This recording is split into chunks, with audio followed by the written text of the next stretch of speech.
পেটের মেদ কমাতে, ত্বকে তারুণ্যের সতেজতা ধরে রাখতে এবং খুব কনফিডেন্ট কমিউনিকেশনের জন্য মুখের দুর্গন্ধ কমাতে একটা খাবার উপাদান যেটা আপনাকে খুব বেস্ট ফ্রেন্ড হিসেবে হেল্প করবে। এবং রিসেন্টলি একটা রিসার্চে দেখা গিয়েছে এই খাবারের উপাদানটা নাকি সবচেয়ে হাইয়েস্ট অ্যান্টিঅক্সিডেন্ট ইফেক্ট নিয়ে চলছে এবং তার কাছে নাকি হলুদ বা দারচিনি এরাও মোটামুটি পিছিয়ে পড়ে যাচ্ছে।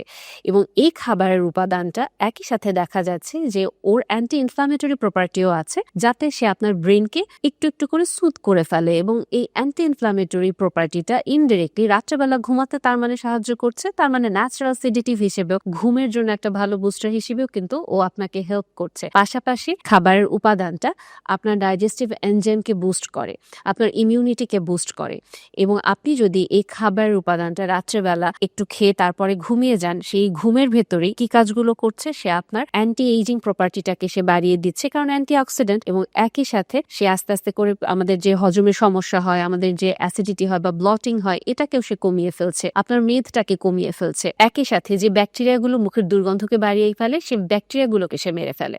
তাহলে এত উপকারী খাবারের উপাদানটার নাম কি? লবঙ্গ। এবং খুব সিম্পল, আপনি একটা কাজ করতে পারেন, 6 থেকে 7টা লবঙ্গ নেবেন, 7-8 ঘন্টা পানিতে ভিজিয়ে রাখেন, সারাদিন ভিজিয়ে রাত্রে ঘুমানোর আগে জাস্ট 1 গ্লাস পানি ওই লবঙ্গটাকে সরিয়ে নিয়ে খেয়ে ফেলেন। অনেকেই আমরা লবঙ্গ চিবিয়ে খেতে পারি না, আমাদের দেখা যায় বিরিয়ানির ভিতরে একটা লবঙ্গ পড়লে মেজাজটা খিচড়ে যায়। কাজেই যদি আপনি ওরকম মানুষ হয়ে থাকেন, জাস্ট ওই পানিটাকে আপনি খেয়ে ফেললে সারা রাত ওর মতো করে আপনার সুন্দর করে পেটের মেদ কমাবে, আপনাকে একটা ফ্রেশ ব্রিদিং উপহার দিবে, আর পাশাপাশি যেটা বললাম অ্যান্টি এজিং প্রপার্টি হিসেবে আপনার বয়সে তারুণ্য সতেজতা ধরে রাখবে ত্বকে। তাই লবঙ্গের উপকারটা পেতে আপনি অবশ্যই প্রতি রাতে এই লবঙ্গ ভেজানো পানি 1 গ্লাস খেতে পারবেন।